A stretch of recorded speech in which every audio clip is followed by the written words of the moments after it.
Let's do the logo block. I think by now you know enough to do it by yourself, right? This one will be very simple.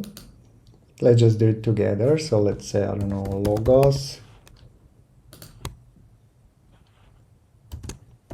logos,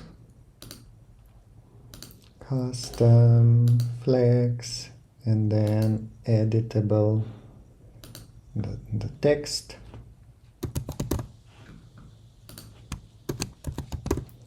Okay, and then the actual logo. So what we have here is the wrapper that contains divs with images. So this wrapper will be block inner content that will contain logo, block types. And then the first element will say block type logo, title logo, and of course again the flex, and the parent will be logos. And what's editable here? Only the image. Image.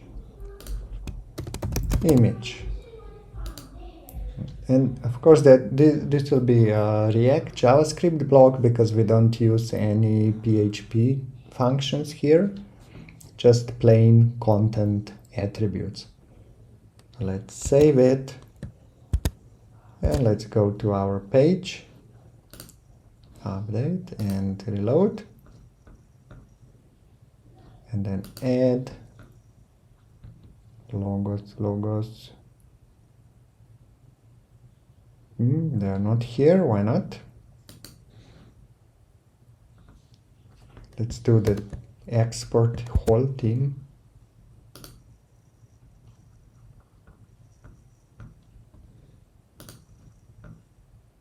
Yeah, here they are, logos.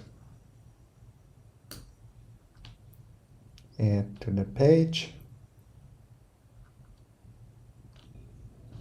And then we can replace the images. Like we have a bunch of these logos already loaded.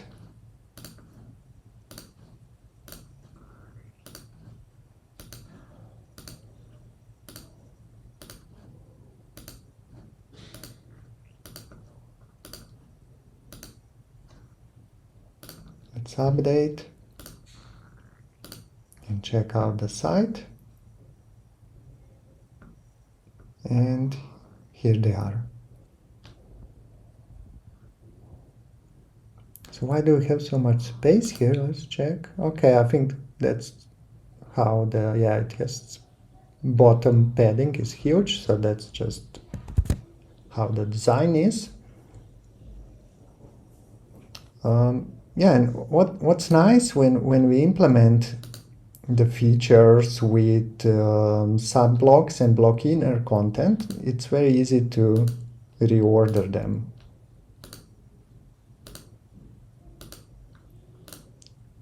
And that's true for also like for everything else, or also pricing plans and all the other content that we created using the block inner content and sub-blocks.